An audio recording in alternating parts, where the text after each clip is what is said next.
Hey guys, what is going on? My name is Fen, and today we're going to be talking about the Druid. So, someone left a comment about asking other types of classes. I assumed he meant tanking classes. If not, be a little bit more specific in the comments. But that being said, if there's any specific class and spec you want to see, then let me know. I'm not so good with DPS. I'm okay with healing, and I'm really good with tanks, of course.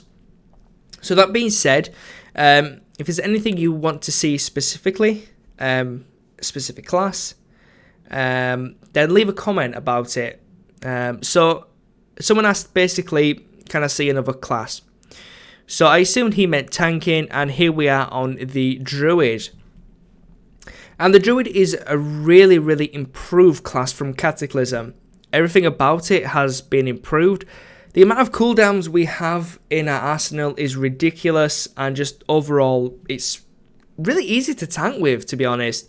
There's a few threat issues here and there, but nothing majorly, nothing a big old mangle can't sort out. So let's not waste any of your time, and let's get into it. So the first thing I want to show you guys is a macro that I've set up. This is the best macro you can get for Druid tanking AoE. Basically, what you do is you go in and you use this ability, you use this ability, you use this ability, and then you use this ability. And that's basically it. It's that simple. Now, what I did here is I normally had Mangle in between the two swipes. It basically made it really fluent. But because of the way you would normally AoE, for example, Stormstrike Brewery, the first boss where you've got to aggro the monkeys up, if you're running around, and because Thrash actually works from behind you, if you have the Mangle proc, you would have to run back, Mangle, and then run away, which can cause problems, obviously can waste time, etc. So I took that out. So the macro is very simple. It's a / cast sequence space reset equals combat. That means if I leave combat, it will reset / / 6 seconds, or just 6, and that will basically say if I don't do anything for 6 seconds, if I do it here, if I don't do anything for 6 seconds, it will reset back to Thrash. Now, why would it reset back to Thrash? Well, Thrash is a 6-second cooldown. There you go. Swipe, however, is a 3-second cooldown, so it works very well. And how these two abilities work together is amazing. So Thrash actually applies a bleed effect, and Swipe actually increases the damage by 20% on targets that are bleeding. So really, really good ability overall. That's basically your AoE rotation. You will throw Mangle in there, which is great. But generally, you will be using Thrash, you'll be using Swipe, you'll be using Mangle, you'll be using cooldowns if necessary, and then you'll be using Maul as well. Because Maul hits, I believe it's, let's have a read here. Maul, target, blah, blah, damage, additional, blah, blah, damage to nearby target, reduces the movement speed, blah, blah, deals with, blah, blah, bleeding targets. So again, does more damage to bleeding targets when you have more rage then, yeah. So basically, if you glyph Maul, it will hit 2 targets. I think it will actually hit 3 targets. Let's actually see here. I mean, that's 2 targets. I really need ones closer together. I would actually have to use this on an actual mob trash pack to see if it's actually 3 targets or if it's 2 targets, because I have glyphed it, which an additional target, but it also says here to a nearby target. So is it 3 or is it 2? Not quite sure. Something to look into. So basically, use Maul when you've got enough rage. When you're hitting that 100% rage, use it. Your macro here, very easy to set up. I'll leave it in the description for you guys to just copy and paste, because I know you're lazy. And of course, for single target, you want to be using Mangle on cooldown. It's the only ability that causes a ton of threat. And if you miss this, sad panda face. And you want to keep Lacerate up at all times. Lacerate does a lot of damage, but it also gives you 3 Mangle procs, or at least it resets the cooldown. So if you've just used Mangle like I have and it's got a cooldown, if you get a proc, it will actually reduce the cooldown of that back to 0, so you can use it again. Really, really good. So that is basically tanking. Now, don't worry about the tanking. I'm going to do a video on that tomorrow. to show you guys basically how to tank on the Druid. Let's have a look at the cooldowns, because oh my god, the cooldowns that Druids have, so many. I feel sorry for the pandas. For Brewmasters, oh my god, they get like 3 cooldowns. Druid, guess how many we have? 8. That's right, we have 8 cooldowns. How insane is that? So let's go through them. We've got 2 soft cooldowns. One of them being Savage Defense, which increases our dodge by 45%. Let's use it here. No! You get some rage. So, dodge, 12%. Use that. 57%. Oh my god. Now you might be asking to yourself, why do Druids get so much dodge? The reason for that is because we don't parry. We cannot parry. We can't comprehend how to parry with our paws. So we just take hits to the face and hopefully dodge it. You know, I mean, how can a big ass like that dodge anything? I do not know, but that's the mechanic Blizzard gave us. So we have to live with that. You also get increased armor. We get a ton of armor, so reducing physical damage by 63%. Very nice. We also get quite a bit of HP as well. So overall, you know, we're basically meat sacks. We get pounded a lot, and that's good. You know, Druids have always been like that, and that's what I liked about the Druid. One thing that I hate about Druids is that we don't display any armor whatsoever. I really wish they would give us at least some different options to at least equip some armor and just be looking like they might have Ursoc, but except this is just a proc. Well, not a proc, a cooldown. But anyways, back to a topic. Our second ability is Frenzied Regeneration, which will heal us for about 19k, not too shabby. This is generally good for, I would suppose it would be good for soloing, normal dungeons. When you hit heroics, you might want to glyph it, which I'll talk about in a little bit later. So that's our 2 soft cooldowns. They require rage and not actually time. They cost a little bit of time. You know, 9-second recharge timer on this, you get 3 stacks, and then we have a 1.5 second cooldown on this, so not that big of a cooldown, but still a cooldown. Now, our first soft cooldown is Backskin, so it reduces the damage by 20%. Try ignore the critical strike because that is a glyph, but the Druid skin becomes as tough as bark. All damage taken is reduced by 20%. So 20% is a pretty good amount. That's kind of like the Death Knight's Bone Shield, except a little bit crapper because, of course, the Bone Shield is way superior, has 6 charges, has a low cooldown, it doesn't cost anything, so all is good. The next one isn't really a cooldown, it's Bear Hug. It just stuns the target. Again, only really viable for heroics on Thrash. Bosses obviously can't be stunned, raid bosses can't be stunned, but Thrash can. It does a stun for 3 seconds and it does 10% of the Druid's health over that 3 seconds, which is quite a lot of damage. So I've got 163k, so let's just use it here. You can see it's not too bad, 13k, and 26k because it can crit. Now this can be used with other abilities such as the Might of Ursoc, which increases your health by 30%, which is also cool. So let's move on to our first real cooldown, which is a 3-minute cooldown. It's Berserk, and it basically allows us to spam the hell out of Mangle. Why is this important? Well, Mangle is important because this is our only real threat generating ability. If you get a big Mangle crit in there, you're golden. You're going to be solid on threat. However, if you miss, you're going to be in a little bit of trouble, so keep your taunt ready if you miss Mangle. I had a lot of problems on my Druid tank back in Cataclysm when I was tanking, and every boss fight I would have to use Berserk, because if I lost aggro, if Berserk missed, then, if Mangle missed, then I would be in a heap of trouble.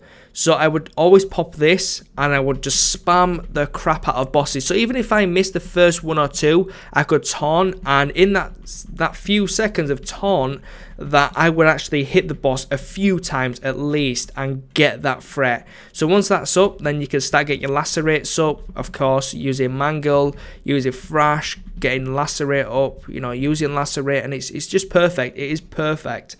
So really good ability to use. Now the next cooldown we have is Incarnation of Son of Ursoc, which is basically a talent. And this basically reduces the cooldown of your damaging abilities, which is really good. So pay attention to our number 3 key here, which is our AoE rotation macro.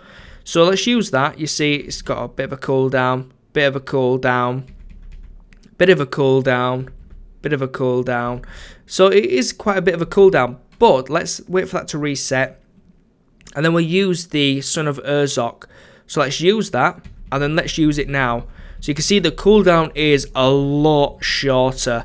All the thing that we have to wait for, realistically, is actually the global cooldown. So we can spam this so much for 30 seconds. So if we've got a lot of AoE trash, holy crap, we can own some stuff with this. As you can see, there's just a lot of damage here, a lot of damage going out, and all is well.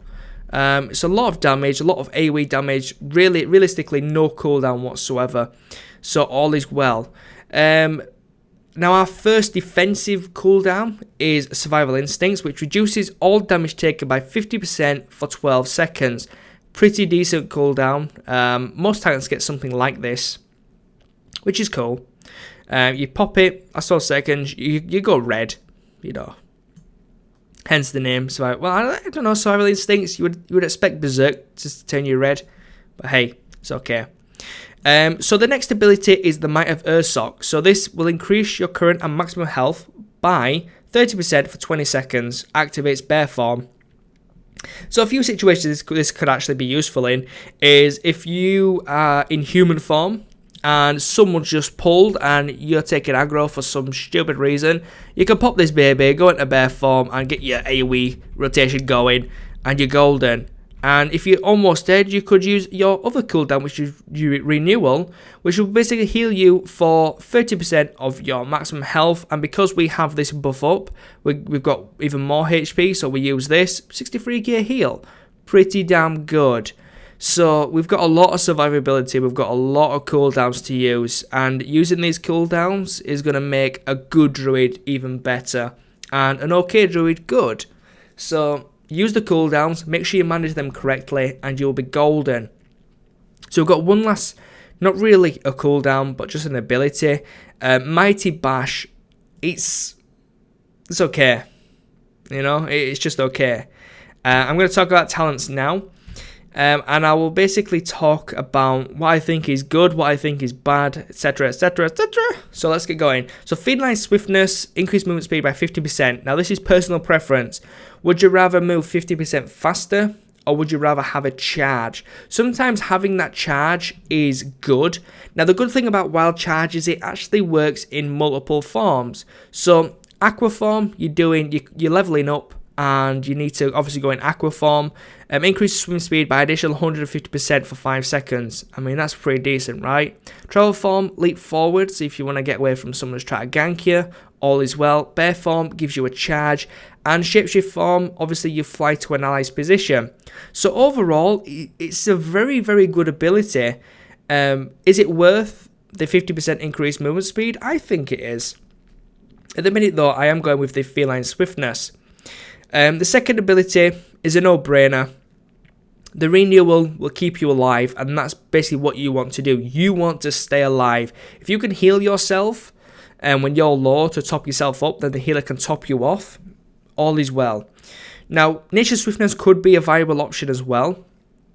The fact that you can use this in bear form, you could maybe keep your healer alive, so he can keep you alive, or you could maybe use it on a DPS who is about to die and the healer has to heal you. You know, it will determine on what situation, but generally I think Renewal is a better option to keep yourself alive, and it works especially well with the Might of Urzok, which of course can be used with Bear Hug, so you can do it even increase more damage. So overall, I think Renewal is a better option. So the third tier here, there's no option here. Typhoon is the way to go. Now, the reason I don't pick Fairy Fire or Fairy Swarm is because it reduces the target's movement speed.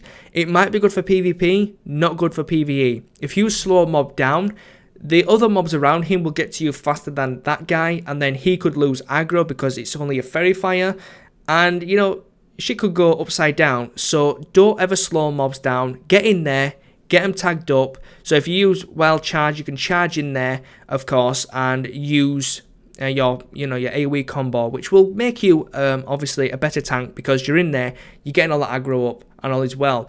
Now the reason I choose Typhoon over Mass Entanglement is because as a tank, you're moving a lot. If you entangle mobs in one place, then they're going to attack the nearest person to them. So if you're moving around, they're going to attack the DPS or the healer, depending on where they are rooted.